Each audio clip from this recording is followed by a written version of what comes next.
안녕하세요. 올해는 여호수아 10장을 좀 깊이 들여다볼까 합니다.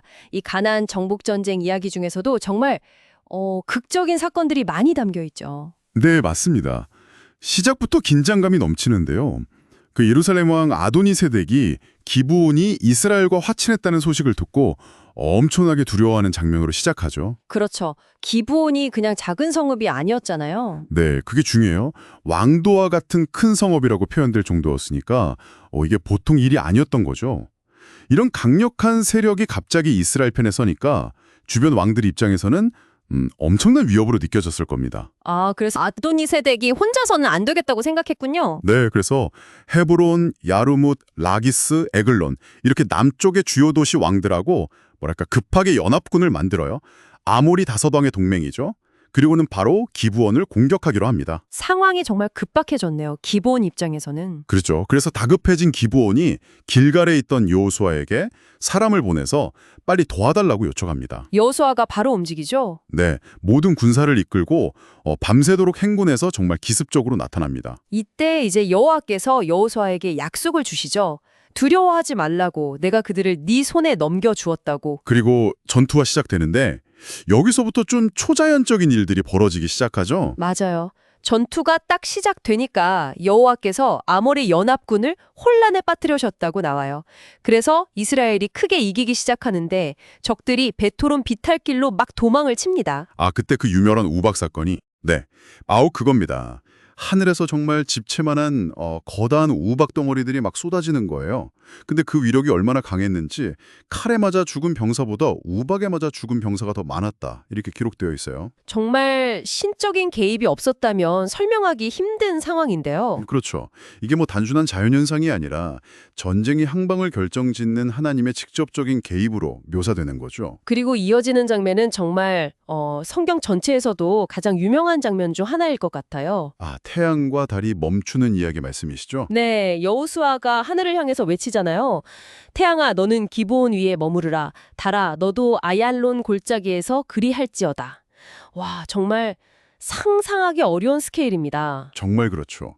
이게 단순히 시적인 표현이 아니라 실제적인 사건으로 기록되어 있다는 점이 놀라운데요. 본문은 여호수아의 이 외침대로 이스라엘 백성이 적에게 원수를 완전히 갚을 때까지 태양이 중천에 머물러 거의 하루 종일 내려가지 않았고 달도 멈췄다고 말합니다. 야살의 책이라는 것도 언급되죠. 네, 아마 고대 영웅들의 노래나 시를 모아둔 책으로 추정되는데 그 책을 인용하면서까지 여호와께서 사람의 목소리를 이렇게 들어주신 날은 전에도 없었고 후에도 없었다. 이렇게 강조하고 있어요. 전무후무한 날이었다. 네, 결국 이 모든 기적들은 하나님께서 이스라엘을 위해 직접 싸우고 계시다는 것을 아주 강력하게 보여주는 상징적인 사건들이라고 할 수 있습니다. 전투에서 완전히 패배한 그 다섯 왕은 어떻게 되나요? 그 왕들은 막게다라는 곳에 있는 굴에 숨어 있었는데 결국 발각돼서 여호수아 앞으로 끌려 나오죠. 그리고 여호수아가 좀 특이한 행동을 하죠. 지휘관들한테 왕들의 목을 밟으라고. 을 주려는 의도였을 겁니다. 그 후에 왕들은 처령됩니다. 그 사건 이후로 이제 가나안 남부 지역 정복이 본격화되는군요. 네, 그렇습니다. 막게다를 시작으로 해서 림나, 라기스, 에글론, 헤브론, 드빌 이 남부의 주요 성읍들을 그야말로 거침없이 차례대로 점령해 나갑니다. 라기스를 칠 때는 심지어 도우러 온 게셀왕의 군대까지 격파해버리죠. 정말 파죽지세네요. 네, 이 도시들이 당시 가나안 남부 지역의 핵심 거점들이었거든요. 이게 다 무너지니까 사실상 남부 지역 전체가 이스라엘의 영향권 아래로 들어오게 되는 거죠. 근데 이 성읍들을 점령하는 과정을 보면 계속 반복되는 표현이 있잖아요. 한 사람도 남기지 않고 진멸하여 바쳤다.